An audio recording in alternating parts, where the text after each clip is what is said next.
Hey everyone, welcome back to The Score.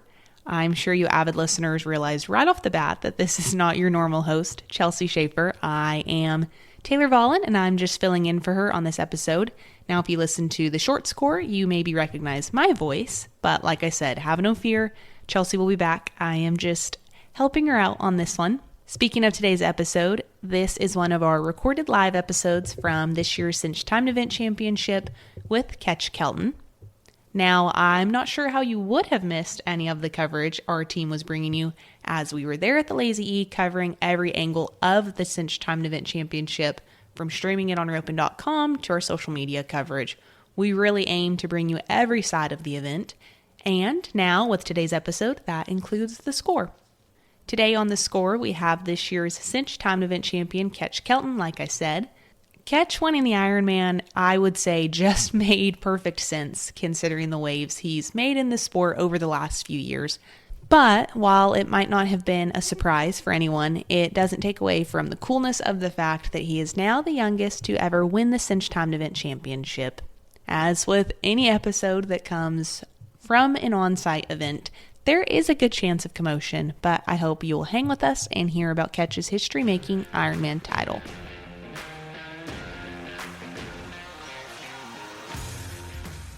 What's your earliest memory of the Lazy? Do you have an earliest memory of being here? No, not really. My earliest memory, I guess, is just a picture of me chasing cattle out on a paint pony. That's it. Do you remember that paint pony? Was it one that you kept around? Yes, I do and I don't. Not really, though. All right, take me into the practice pen with the Keltons at home when you were a kid. What was it like? What was roping with your dad like? Oh, shoot. I think we still dread it because it's so intense and get yelled at all the time, but it pays off in the long run. Does that make you like you're the calmest person? Like Trevor and I were talking about that after you won, that you are genuinely one of the calmest competitors. He wasn't nearly as calm as you were at 19. Right. Where does that come from? I guess that's just my personality. I'm just never one to get super excited over much, and that's about it. I don't really know. You said the $100,000 is already spent. What's it spent on? Probably paying my house off a little bit, and then I think I'm going to buy another head horse. Another head horse. How much team roping do you practice? Like, where does that fit into your repertoire? Like, or your team roping schedule? practice? Yeah, how much team roping? Every day. I'll team rope every day. And, yeah, most of the time. Every day. What percentage are you working on yourself versus what percentage are you working on horses? Like, what does your practice look like? You could say 99% are horses and 1% is me. I very rarely practice for myself. Really? Do you have practice horses that you can reach on or anything? Or? I do not. No. I don't have any practice horses yet. What are your goals as far as horses? Hey, quit showing that to people. What are your goals as far as horses go? I mean, do you just want to make rodeo horses? Are you trying to make just horses for yourself? What are you working on horses? Well, a little bit of everything. Like, just depends on the caliber of horse that I get. Most of the time, like growing up, we bought horses that people couldn't ride, like that are blown up in the box or something was wrong with them, and we took them home, fixed them, and then if they were good, we'd keep them and we'd ride them and sell them. Mm-hmm. But what do you do now, or what do you want to do with horses now? Just make yourself horses, or yeah, are you still trading some horses? I still try to trade some here now and again, but not a lot. I don't have much time to do it right now. I just have the few, about 10 head at the house that I just ride consistently, and once I get to sell one, I think then maybe I can get some projects around there, but not right now. What are your rodeo goals for this year? Are you trying to make the finals? Or no, I'm just going to go to school for 2 years, and then once I get done with college, and then I think I'll go and try to make the finals. Oh, okay, so you want? I gotta get another head horse or two, so I can do that. Do you have to share peaches with your sister still, or? Oh yeah, all the time. You do? Yes, ma'am. I gotcha. So is Peaches the standard as far as head horses go for you forever? Will she be like your Ice Cube for Jade, or Absolutely. Yeah. Mm-hmm. Yeah. No, that's a one in a million. Yeah. And it'd be amazing if I could ever replace her. Tell me about her a little bit. Like what's her game like for you? her game. She's just so fast and so easy to do anything on. It's just crazy how easy it is. And then you take her to the house, and she doesn't even get excited. It's unbelievable. How important is, when I talked to Trevor after you won, he said that he wasn't surprised because you're a cowboy and this is a cowboy event and there's nothing new that was going to be thrown at you here. How important is the identity of being a cowboy to you? Oh, it's awesome. Like, that's what I love to do more than anything. I love cowboying, and I grew up doing it, but I've also grown up doing this. It's not a living. It's more to have fun, unless you own a big ranch or something. But training horses and stuff is kind of a halfway living. So that's kind of what I got going on right now. And speaking of cowboying and having a big ranch, your partner, your helper, was outstanding. He was sick to his stomach after I asked him, like, hey, you're done. And he was like, I just wish I could heal those last 2 steers again. Oh, I know. I bet he was bummed, but he was excited. Yeah, he was so excited for you. Yeah. Give me so the plan for the summer, are you going to go to Cheyenne? Are you on your permit? I'm on my permit. Okay, yes, so you can't go to Cheyenne. You can't go to like a lot of the No, I can't. Not in the plans to go to anything big. When I go, I want to try to win Rookie of the Year and hopefully make the finals my first year. In which event? Probably the heading, but I'll probably rope calves too and trip steers when I can. Got it. It's hard not to make comparisons with you being 19 and winning the timed event and all of the things that you do. Do you want to win a bunch of all-around world titles? Is that like... Yeah, that's probably a goal, but I've never really thought of it. It's just I want to just try to get to the finals first and go from there. As far as your heading game goes, there's a lot of young kids now, obviously, that reach. Where does reaching fit into your game? Well, I don't really know. The game that we play in the team open is so different now. It's little steers, shorter scores, and more reaching. And I never grew up really reaching. I always got in trouble for reaching as a kid. And then I come out here, and that's all. And you have to do that every time. It's just changed. It's honestly changed the sport. And now horsepower is not such a big thing anymore. But like when you come to the Lazy E for the BFI, this event, the big rodeos, the horsepower, you have to have horsepower. Who's your partner for the summer? Just when you go around. I actually had Paul Leaves. He called me the other day, and he wants to just go to the summer rodeos around Texas and just the good rodeos. And it's a decent run. Yeah, it's a good run. And do you get to keep Peaches in Texas for the summer then? I don't know. I probably won't ride her out here. I'll see. I got a little sorrel that goes around here because everywhere around here is short score. Kind of need one that almost ducks, and I got a good one at the house for that. And then hopefully I'll get that new one bought, and we'll go from there. Do you have one in mind that you're trying to buy? I do, but... Is it top secret? Yep. I know you've been asked a million times what this means to you, but I have to include that somewhere in the article. Like, where does this rank on the list? This is number one. Definitely number one. The only thing that I think could beat this is maybe the NFR and the Feist. Just nothing else could beat this.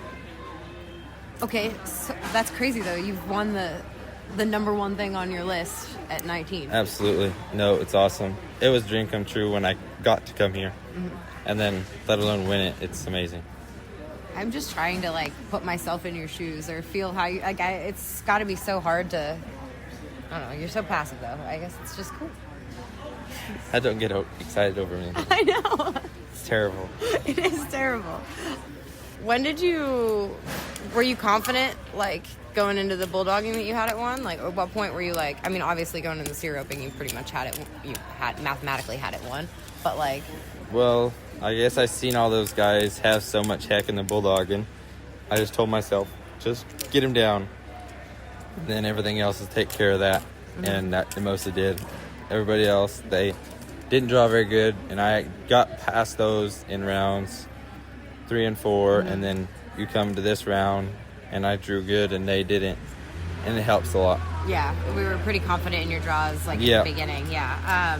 I gotcha. And what, were you nervous at all, like, for that bulldog this year? Were there any nerves? No, I knew he was honestly one of the best ones in there that we could run tonight, and I was very glad that I got him. And I didn't do a very good job on him, but I got him tipped over and didn't get a 60. Good. Yep. Oh, well, congratulations. Thank you.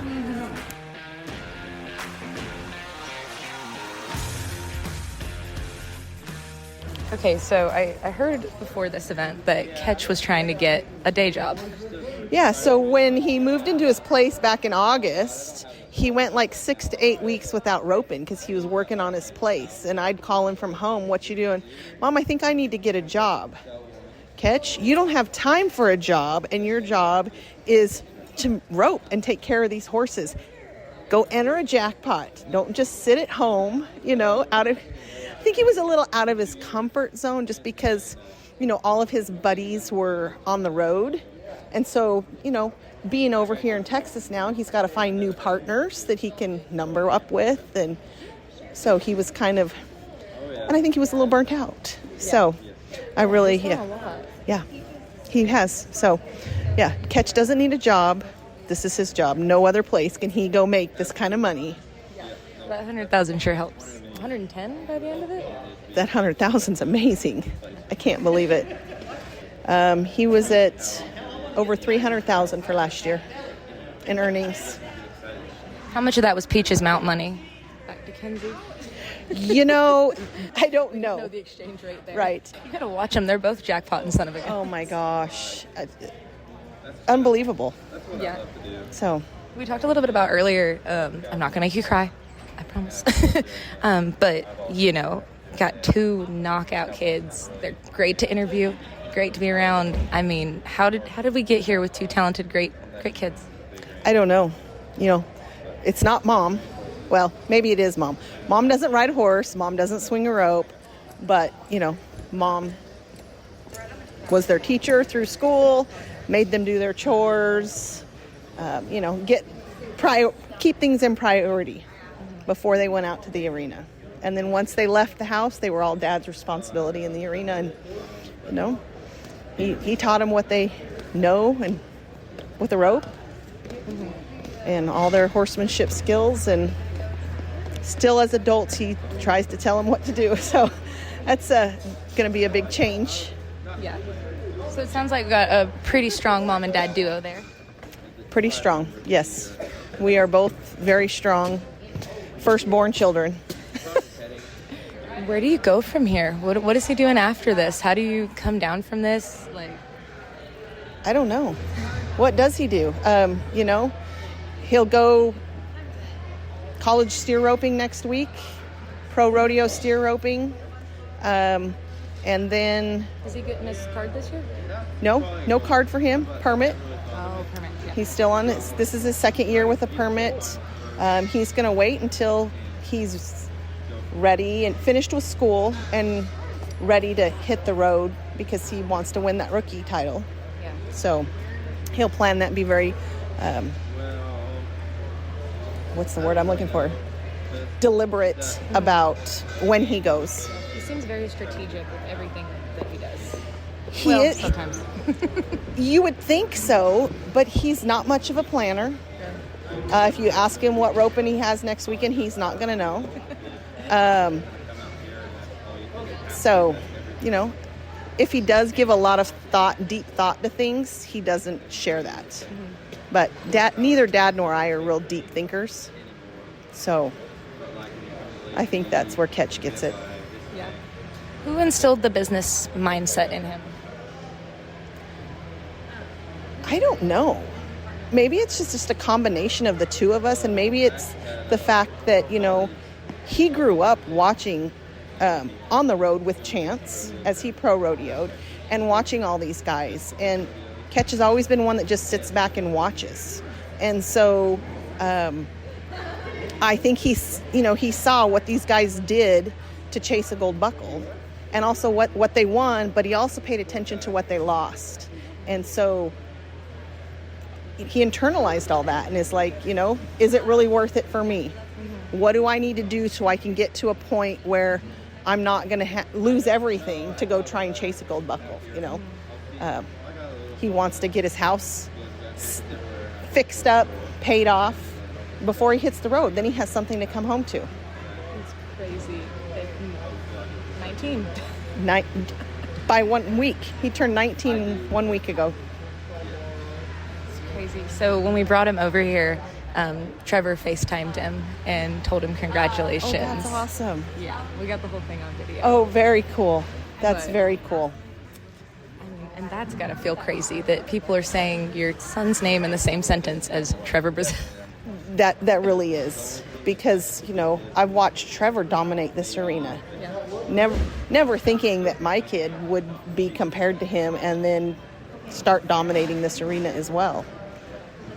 This is fun. It's pretty cool. It's really cool.